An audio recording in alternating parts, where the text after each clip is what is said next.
Hello there. Hello, She Reads a Lot, and Pauline and Marion and Evelyn and everyone else who joins us today. I'm Gildart, this is Fireside Reading, and we are, for a time, back down in the living room in front of the main fire. I am just about to do a fireside reading of Jack London's classic book called The Wild, and so that is going to start any second now. That's one of the ones that I'm doing with the company Dreamscape, and I'm really looking forward to doing that. And then I'm taking a couple of weeks off, and then we're going to get into Don Quixote. But we have 2 more days of finishing up this book, The Woman in White, that we've been reading for 72 days now. And we had a big denouement yesterday when we found out exactly what the terrible Count Fosco really did. That was very exciting. And now we have 2 more days of reading to find out what happens at the end of the book. So I hope everyone is very well. Let us push ahead and see what happens next. Welcome to a fireside reading of The Woman in White by Wilkie Collins. Reading 73. The Story Concluded by Walter Hartwright. 1. When I closed the last leaf of the Count's manuscript, the half hour during which I had engaged to remain at Forest Road had expired. Monsieur Rubel looked at his watch and bowed. I rose immediately and left the agent in possession of the empty house. I never saw him again. I never heard more of him or of his wife. Out of the dark byways of villainy and deceit, they had crawled across our path. Into the same byways they crawled back secretly and were lost. In a quarter of an hour after leaving Forest Road, I was at home again. But few words sufficed to tell Laura and Marion how my desperate venture had ended, and what the next event in our lives was likely to be. I left all details to be described later in the day, and hastened back to St. John's Wood to see the person of whom Count Fosco had ordered the fly when he went to meet Laura at the station. The address in my possession led me to some livery stables about a quarter of a mile distant from Forest Road. The proprietor proved to be a civil and respectable man. When I explained that an important family matter obliged me to ask him to refer to his books for the purpose of ascertaining a date with which the record of his business transactions might supply me, he offered no objection to granting my request. The book was produced, and there, under the date of the 26th of July, 1850, the order was entered in these words: Broom to Count Fosco, 5 Forest Road, 2 o'clock. John Owen. I found, on inquiry, that the name of John Owen attached to the entry referred to the man who had been employed to drive the fly. He was then at work in the stable yard, and was sent for to see me at my request. Do you remember driving a gentleman in the month of July last from number 5 Forest Road to the Waterloo Bridge station? I asked. Well, sir, said the man, I can't exactly say I do. Perhaps you remember the gentleman himself. Can you call to mind driving a foreigner last summer, a tall gentleman and remarkably fat? The man's face brightened directly. I remember him, sir. The fattest gentleman as ever I see, and the heaviest customer as ever I drove. Yes, I call him to mind, sir. We did go to the station, and it was from Forest Road. There was a parrot or something like that screeching in the window. The gentleman was in a mortal hurry about the lady's luggage, and he gave me an handsome present for looking sharp and getting the boxes. Getting the boxes? I recollected immediately that Laura's own account of herself on her arrival in London described her luggage as being collected for her by some person whom Count Fosco brought with him to the station. This was the man. "Did you see the lady?" I asked. "What did she look like? Was she young or old?" "Well, sir, what with the hurry and the crowd of people pushing about, I can't rightly say what the lady looked like. I can't call nothing to mind about her, except that I know of, excepting her name." "You remember her name?" "Yes, sir. Her name was Lady Glyde." "How do you come to remember that when you have forgotten what she looked like?"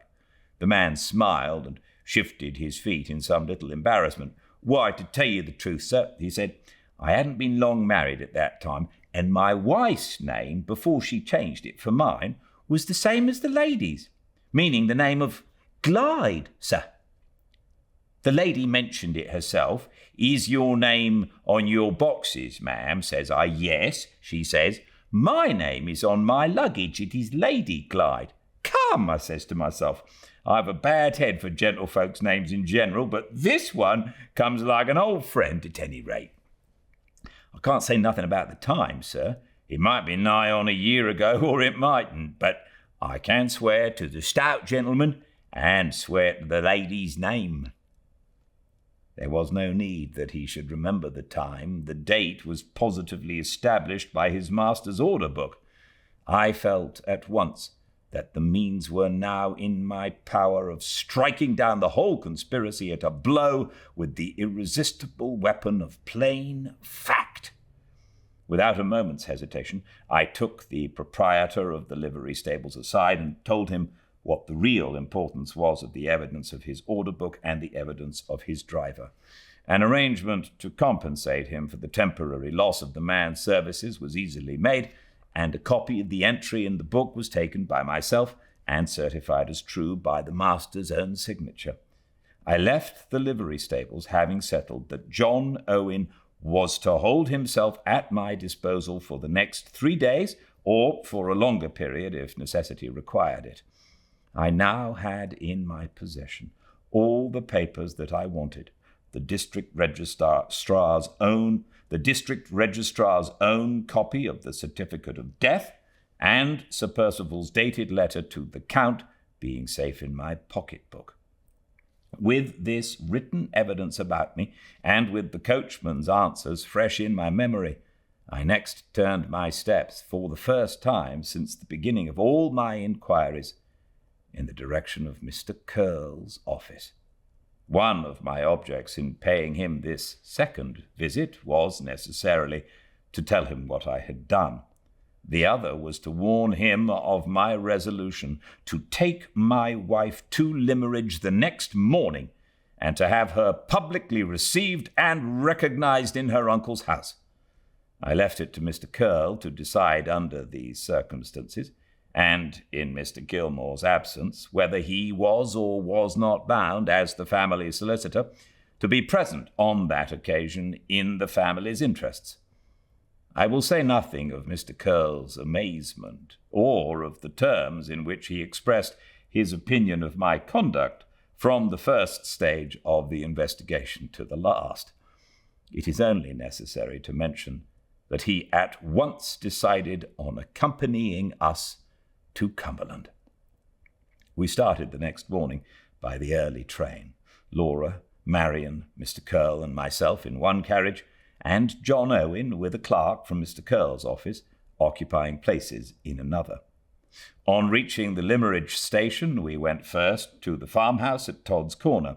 It was my firm determination that Laura should not enter her uncle's house till she appeared there publicly recognized as his niece. I left Marion to settle the question of accommodation with Mrs. Todd as soon as the good woman had recovered from the bewilderment of hearing what our errand was in Cumberland, and I arranged with her husband that John Owen was to be committed to the ready hospitality of the farm servants. These preliminaries completed, Mr. Curl and I set forth together for Limmeridge House. I cannot write at any length of our interview with Mr. Fairley, for I cannot recall it to mind without feelings of impatience and contempt which make the scene, even in remembrance only, utterly repulsive to me. I prefer to record simply that I carried my point. Mr. Fairley attempted to treat us on his customary plan. We passed without notice his polite insolence at the outset of the interview. We heard without sympathy the protestations with which he tried next to persuade us that the disclosure of the conspiracy had overwhelmed him. He absolutely whined and whimpered at last like a fretful child. How was he to know that his niece was alive when he was told that she was dead? He would welcome dear Laura with pleasure if we would only allow him time to recover. Did we think he looked as if he wanted hurrying into his grave? No, then why hurry him? He reiterated these remonstrances at every available opportunity, until I checked them once for all by placing him firmly between two inevitable alternatives. I gave him his choice between doing his niece justice on my terms, or facing the consequence of a public assertion of her existence in a court of law. Mr. Curl, to whom he turned for help, told him plainly that he must decide the question then and there. Characteristically choosing the alternative which promised soonest to release him from all personal anxiety, he announced with a sudden outburst of energy that he was not strong enough to bear any more bullying, and that we might do as we pleased. Mr. Curl and I at once went downstairs and agreed upon a form of letter which was to be sent round to the tenants who had attended the false funeral, summoning them, in Mr. Fairley's name, to assemble in Limmeridge House on the next day but one. An order referring to the same date was also written, directing a statuary in Carlisle to send a man to Limmeridge churchyard for the purpose of erasing an inscription. Mr. Curl, who had arranged to sleep in the house, undertaking that Mr. Fairley should hear these letters read to him and should sign them with his own hand. I occupied the interval day at the farm in writing a plain narrative of the conspiracy, and in adding to it a statement of the practical contradiction which facts offered to the assertion of Laura's death. This I submitted to Mr. Curl before I read it the next day to the assembled tenants. We also arranged the form in which the evidence should be presented at the close of the reading. After these matters were settled, Mr. Curl endeavored to turn the conversation next to Laura's affairs. Knowing and desiring to know nothing of those affairs, and doubting whether he would approve, as a man of business, of my conduct in relation to my wife's life interest in the legacy left to Madame Fosco, I begged Mr. Curl to excuse me if I abstained from discussing the subject. It was connected, as I could truly tell him, with those sorrows and troubles of the past, which we never referred to among ourselves, and which we instinctively shrank from discussing with others. My last labor, as the evening approached, was to obtain the narrative of the tombstone by taking a copy of the false inscription on the grave before it was erased. The day came, the day when Laura once more entered the familiar breakfast room at Limmeridge House. All the persons assembled rose from their seats as Marian and I led her in. A perceptible shock of surprise, an audible murmur of interest ran through them at the sight of her face. Mr. Fairley was present, by my express stipulation, with Mr. Curl by his side. His valet stood behind him with a smelling bottle ready in one hand and a white handkerchief saturated with eau de cologne in the other. I opened the proceedings by publicly appealing to Mr. Fairley to say whether I appeared there with his authority and under his express sanction. He extended an arm on either side to Mr. Curl and to his valet, was by then assisted to stand on his legs, and then expressed himself in these terms. "Allow me to present Mr. Hartright. I am as great an invalid as ever, and he is very obliging as to speak for me. The subject is dreadfully embarrassing. Please hear him, and don't make a noise." With those words, he slowly sank back again into the chair and took refuge in his scented pocket handkerchief.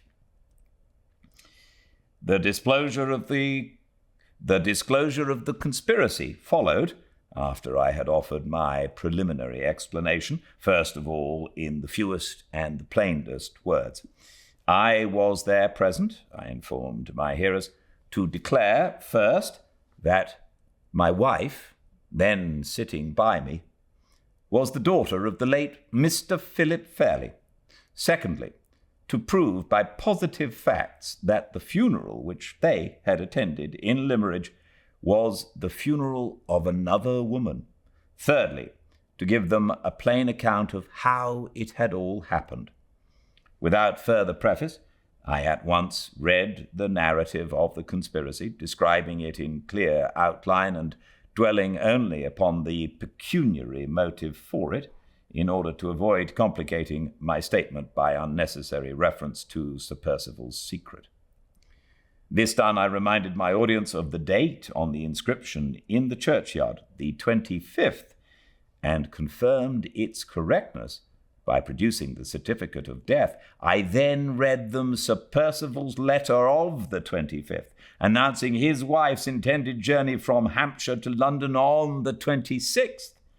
I next showed that she had taken that journey by the personal testimony of the driver of the fly, and I proved that she had performed it on the appointed day by the order book at the livery stables. Marian then added her own statement of the meeting between Laura and herself at the madhouse and of her sister's escape. After which I closed the proceedings by informing the persons present of Sir Percival's death and of my marriage. Mr. Curl rose when I resumed my seat and declared, as the legal adviser of the family, that my case was proved by the plainest evidence he had ever heard in his life. As he spoke those words, I put my arm round Laura and raised her, so that she was plainly visible to everyone in the room. "Are you all of the same opinion?" I asked, advancing towards them a few steps, and pointing to my wife. The effect of the question was electrical. Far down the lower end of the room, one of the oldest tenants on the estate started to his feet and led the rest with him in an instant. I see the man now, with his honest brown face and his iron grey hair mounted on the window-seat, waving his heavy riding-whip over his head and leading the cheers. "There she is, alive and hearty! God bless her! Give it tongue, lads! Give it tongue!" The shout that answered him, reiterated again and again, was the sweetest music I ever heard. The labourers in the village and the boys from the school assembled on the lawn caught up with the cheering and echoed it back on us. The farmers' wives clustered round Laura and struggled which should be first to shake hands with her and to implore her, with the tears pouring over their own cheeks, to bear up bravely and not to cry.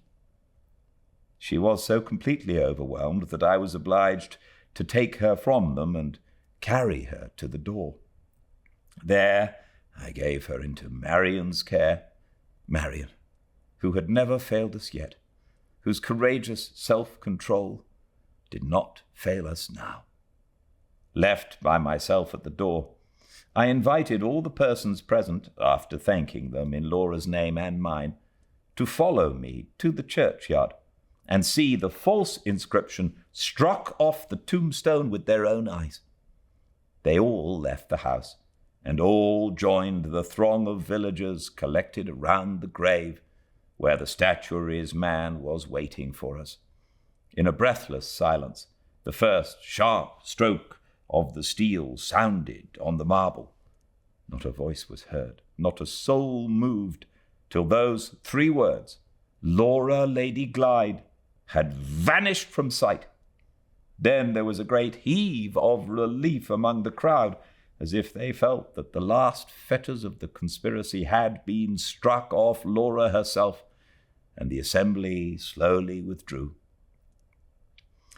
It was late in the day before the whole inscription was erased. 1 line only was afterwards engraved in its place. Anne Catherick, July the 25th, 1850.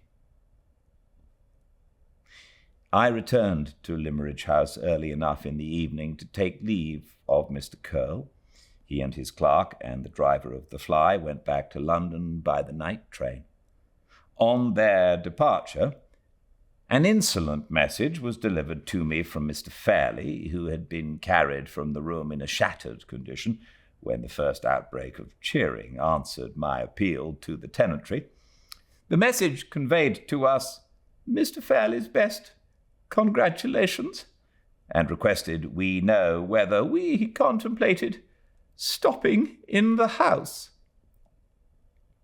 I sent back word that the only object for which we had entered his doors was accomplished, that I contemplated stopping in no man's house but my own, and that Mr. Fairley need not entertain the slightest apprehension of ever seeing us or hearing from us again.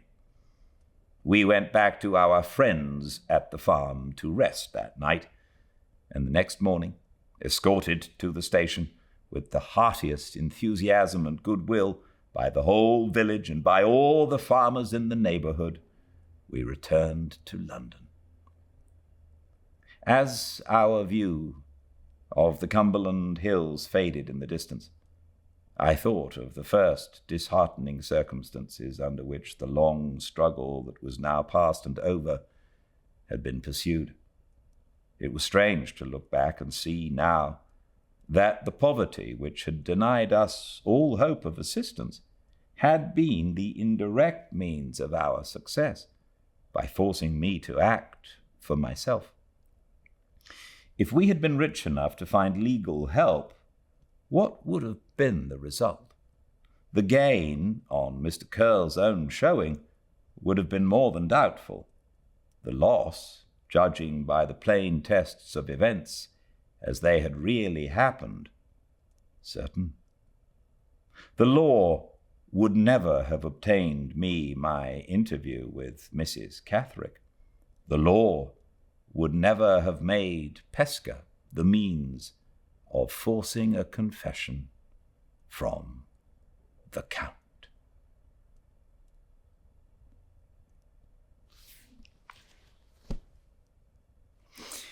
Two more brief chapters, which I will read to you tomorrow, and then this beautiful book is done. I can't wait for these last 2 chapters. They're very good. I couldn't stop myself from reading them today. I will read them to you tomorrow. Until then, however, everyone, please stay very, very well. Goodbye.